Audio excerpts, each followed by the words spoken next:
안녕하십니까. 오늘은 2025년 8월 5일 화요일입니다. 네, 오늘도 허경영의 영성시대가 세계를 이끈다 116쪽부터 읽어보겠습니다. 통일의 3요소, 통일은 우주원리이다. 신정정치의 본질이며 우주적 시스템의 일환이다. 일시무시일, 일종무종일이라고 천부경에도 나와 있듯이 우주는 하나에서 시작하여 분열을 거쳐 다시 하나로 돌아가지만 이 과정 자체는 무한한 반복으로 결코 끝이 없다. 하나가 분열을 시작하여 천지인의 삼극을 만들고 우주의 모든 하늘과 삼라만상을 만들어낸다. 삼라만상의 전개 발전도 발전이 멈추고 결실하고 수렴되는 때가 온다. 봄에 씨앗을 심으면 싹이 나고 자라서 여름에 무한히 번성하다가 가을이 되면 잎들이 말라 죽으며 열매와 씨앗을 남긴다. 겨울에는 모든 것이 사라진다. 그러나 씨앗은 죽지 않고 겨울의 냉기 속에 다져져 다시 봄이 오면 싹을 낸다. 동물이나 인간도 마찬가지이다. 나고 자라고 그러다가 성장이 멈추고 서서히 노화되다가 죽음을 맞는다. 그리고 다시 태어난다. 통일과 분열, 분열과 통일은 하나의 우주 원리이며 우주는 계속하여 그 과정을 반복해 간다. 이제 섭리적으로 지구는 신인이 와서 분열과 대립, 갈등 속에 있는 지구인들을 화이부동의 통일 세계로 이끌어갈 시기가 되었다. 내가 세계 통일을 말하는 것은 바로 그러한 이유 때문이다. 통일에는 세 가지 요소가 있다. 통합, 화합, 융합이 그것이다. 통합, 화합, 융합의 3요소는 대상에 따른 통일의 형태이기도 하고 통일을 이루는 방식이기도 하다. 통합은 나눠진 여러 요소들을 하나의 전체로 만드는 것이다. 기구나 기관, 조직을 합하는 것, 여러 경험을 합하여 종합하는 것도 통합이다. 통합에는 연합, 집합, 결합이 있다. 연합은 두 가지 이상의 사물이 합동하여 하나의 조직체를 만드는 것으로 여기에는 국가 간의 연합과 지역의 연합, 단체의 연합 등이 있다. 집합은 여러 개체들이 모여 있는 것이다. 이를테면 운동장에 모인 학생들의 모습, 같은 것끼리 모아놓은 것 등이 집합이다. 결합은 둘 이상의 사람이나 사물이 하나로 뭉쳐 새로운 형태의 모습으로 변화하는 것이다. 작은 것들이 모여서 하나의 큰 형태로 거듭나는 것이 결합이다. 화합은 사람과 사람들이 함께 어울려 공존 공영의 모습이다. 화목하게 살아가는 모습이 바로 화이다. 화목할 화자를 파자하면 벼하 더하기 입구로 곡식을 서로가 나누어 먹는 모습이다. 음식을 골고루 나누어 먹는 모습이 바로 화자이다. 벼가 자라는 모습을 보면 서로 나란하다. 벼들이 햇빛을 혼자만 많이 차지하겠다고 솟아오르지 않고 서로를 돌아보며 키를 맞춘 까닭이다. 서로 배려하며 맞추는 이것이 화합이다. 그래서 화합의 3요소는 박애, 소통, 양보이다.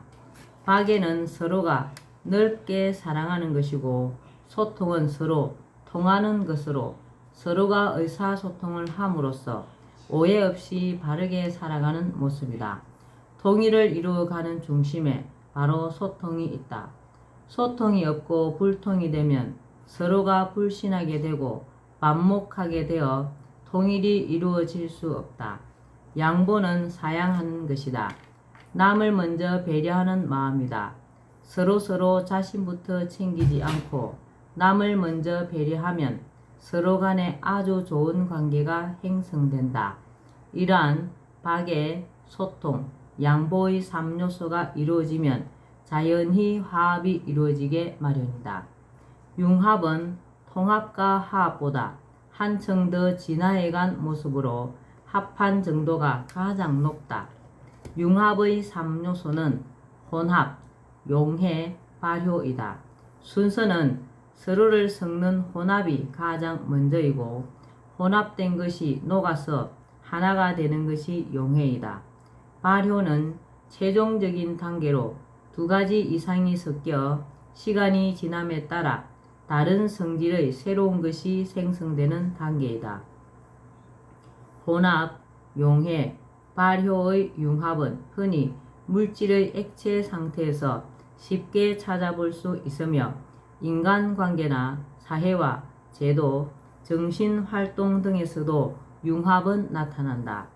오늘날은 융복합 시대로서 여러 개의 물질을 융합시켜 더욱 발전된 물질을 만들어내거나 기기 간의 융합도 이루어지고 있다.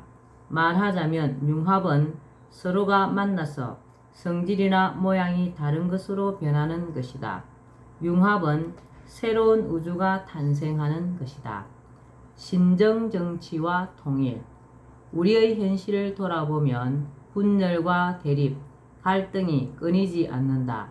자유민주주의와 사회주의의 대립, 보수와 진보의 대립, 노사의 대립, 남녀의 대립, 세대 간의 대립, 계층 간의 대립, 이러한 이념적, 정치적, 경제, 사회적 대립은 우주적 관점에서 바라보면 자연스러운 모습이기도 하다.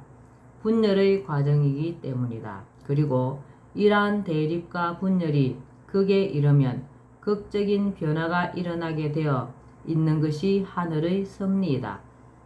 정치와 사회가 대립과 분열의 난맥상을 이루고 극에 이르렀다는 것은 새로운 변화, 곧 통일과 통합과 통일이 이루어질 시기가 되었으며 하늘이 개입할 때가 되었다는 징조이다. 인간 사회에 하늘이 개입하는 방법은 여러 가지가 있지만 분열과 갈등이 극에 이른 어느 시점에서는 우주를 주재하는 본체가 직접 인간의 몸을 입고 인간 사회에 들어와 개입한다. 직접 인간들을 이끌어 분열을 끝내고 대통합을 이룬다. 신이 인간의 몸을 입는 것을 화신이라고 한다. 신이 인간의 몸을 입었으므로 그 화신체를 신인이라고 한다. 신은 영적 존재이지만 눈에 보이는 인간의 육을 입었기에 신인인 것이다. 신인이 인류가 스스로 해결하지 못하는 온갖 난맥상과 대립, 갈등을 해결하고 세상을 직접 다스린다.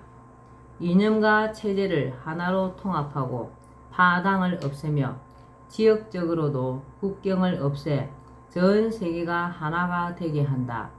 정치도 경제도 하나의 체제로 통일한다. 이것이 신정이고 중산주의 체제이다. 그런데 신인은 기존의 정치 체제나 경제 체제를 완전히 없애고 전혀 새로운 것을 펼치지는 않는다. 인류에게 익숙한 정치 체제, 경제 제도를 바탕으로 한다. 대립하고 갈등하던 정치 경제 체제를 포용한다. 자유민주주의와 사회주의를 포용하고 그 장점을 취하면서 하나로 통일한다. 자유민주주의와 사회주의, 자본주의와 공산주의의 단점을 버리고 장점만 취하여 중도의 길로 통합한다. 그러므로 신정정치는 중도정치이다. 경제체제로는 중산주의이다. 중도의 방법으로 하늘의 뜻, 공의인, 공존공영을 목표로 펼쳐가는 새로운 차원의 정치 경제 체제이다. 정파적으로는 진보와 보수, 그 어느 쪽도 배척하지 않고 하나로 아우르면서 차원을 높여버린다. 나는 좌파도 아니고 우파도 아닌 허파입니다. 라고 하는 말에 그 모든 것이 함축되어 있다. 신정정치는 정파로의 분열, 지역과 국가로의 분열을 모두 없애므로 전 세계에 국경이 없고 차별과 정파가 사라진다. 즉 천하가 대화합을 이루는 상생의 정치 체제가 신정정치이다. 화의부동과 동의불화. 신정시대 통일의 시기는 화의부동의 시대이다. 분열의 시기에는 동의불화로 겉모습은 같지만 속으로는 화합하지 못하고 분쟁이 끊이지 않는다. 그러나 통일의 시기에는 화의부동으로 겉은 다 개성있게 다르지만 모든 것이 화합하고 조화를 이룬다. 분열의 동의불화 시기에는 술 먹고 같이 놀 때는 서로 친한 것 같지만 망해서 도와달라고 하면 도와주지 않는다. 향락주의, 이기주의가 판을 친다. 통일의 화의부동의 시기에는 향락주의 대신 금욕주의가, 이기주의 대신 박애주의가 그 자리를 대신한다. 굶어 죽어가는 이웃이 있어도 그들을 돌아보기는커녕 술, 담배와 자신만의 쾌락에 빠져있던 자들이 향락을 그치고 이웃을 돌아본다. 나만 잘 살면 그만이라던 이기주의가 사라지고 온 세상에 박애정신이 꽃을 피운다. 따라서 기아와 난민과 전쟁도 사라진다. 사람들의 영성이 깨어나고 신음하던 지구 환경도 살아난다. 또 인간 세계의 최고의 원리로 신봉되던 합리주의가 섭리주의로 대체된다. 인간 중심으로 사고하는 인본주의가 신 중심으로 생각하는 신본주의로 바뀐다. 그러나 이것이 저절로 되는 것은 아니다. 내가 세계를 통일하고 공의와 섭리로서 세계를 통치해 가야 가능한 것이다. 세계 통일과 대한세계 연방 수립. 신인은 장차 한민족을 이끌고 세계 통일을 이루게 된다. 세계 연방인 대한세계 연방을 수립하여 전 세계에 신정 정치를 편다. 전 세계는 무차별, 무국경, 무전쟁으로 일원화되며 각국은 미국의 주정부와 비슷한 위상을 갖게 된다. 우리나라 서울은 세계 수도가 되며 그 범위가 확대되고 각국에서 물자가 모여들어 세계 최대 최고의 도시로 발전하게 된다. 연방정부의 주도 아래 각국 지도자들은 환경과 기아, 난민, 전쟁 문제를 공동으로 해결한다. 천하가 태평하고 낙원 같은 세계가 펼쳐진다. 중산주의. 신정정치를 경제적인 용어로 대치하면 중산주의가 된다. 중산주의란 모든 국민이 중산층 이상의 생활이 가능한 경제체제를 말하는 것이다. 국민배당금과 같은 제도적 장치를 통해 구현할 수 있다. 말하자면 자본주의의 병폐인 부익부 빈익빈을 없애고 국가가 공평한 분배 시스템을 구축하여 모두가 중산층 이상의 생활을 할 수 있도록 하는 것이 중산주의이다. 33가지의 내 방안은 중산주의를 구현하는 구체적인 방법이다. 중산주의 체제가 되면 누구든 생계 걱정을 할 필요가 없고 일에 얽매일 필요도 없으며 자신이 하고 싶은 일을 하고 자유롭고 여유로운 생활을 할 수 있다.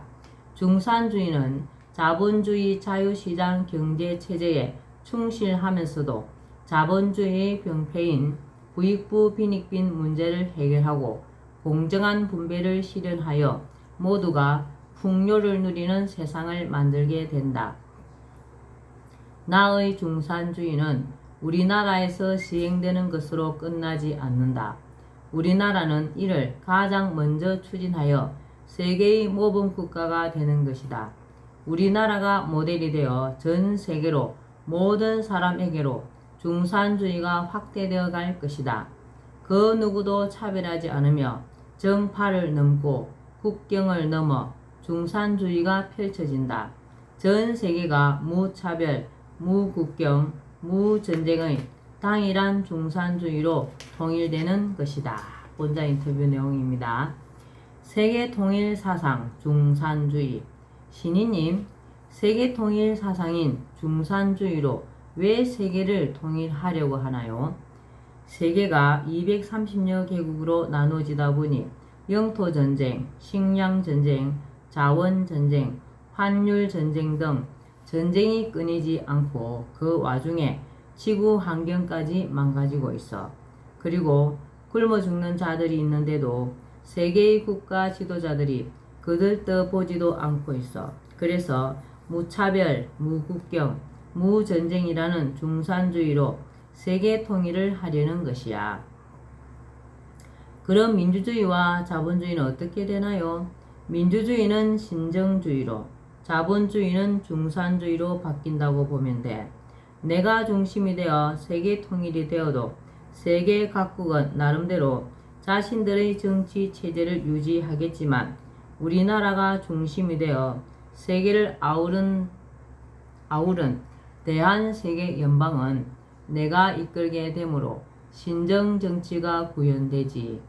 현재 민주주의는 말만 국민 주권이지 사실은 머리 좋고 약삭 빠른 사람들이 나라의 주인이나 다름없어. 국민은 진정으로 주인 대접을 받는다고 보기 어려워. 나라가 부유해져도 대부분 국민의 생활은 어렵기만 한 것이 그 방정이야. 자유민주주의 국가가 채택하고 있는 경제체제가 자본주의인데 자본주의는 생산성이 높고 기술 발전에 효과적이어서 경제 성장에는 가장 효율적인 경제체제이지만 부익부 빈익빈을 만들어 양극화를 가져와 지금 바로잡지 않으면 빈부격차는 급격히 커져 사회가 불안해질 수밖에 없게 돼. 중산주의는 이 자본주의 폐단을 없앤 거지. 유엔이 있는데 왜 세계 통일을 해야 하나요? 유엔이 있어도 세계의 30% 정도가 내전 상태로 영토와 종교와 문화 차이로 전쟁이 계속되고 있어. 그래서 형식적인 유니포미티가 아닌 유니티가 되어야 진정한 통일로 현재의 모든 문제들이 해결될 수 있어. 하나 연방 국가로 세계를 통일해야 하는 거야. 유니포미티와 유니티의 차이점이 뭐예요? 유니포미티는 같은 교복을 입어도 마음은 제각각인 학생들처럼 겉으로는 하나인 듯 하지만 실제로는 화합이 되지 않는 상태야. 현재의 유엔이 유니포미티야. 반면에 유니티는 옷은 제각각이지만 마음은 하나로 통일되는 것과 같은 거야. 내가 이루려는 세계 연방으로의 세계 통일은 바로 이 유니티야. 현재 유엔으로는 세계 대전을 막을 수 없고 지역 분쟁, 종교 분쟁을 막을 수 없으며 결국 핵 전쟁으로 인류가 전멸하게 돼. 오늘은 여기까지 읽겠습니다. 오늘도 흑영령을 많이 부르고 알려서 하늘의 복을 짓는 행복하고 즐거운 날 되시기 바랍니다. 감사합니다. 흑영령, 흑영령, 흑영령.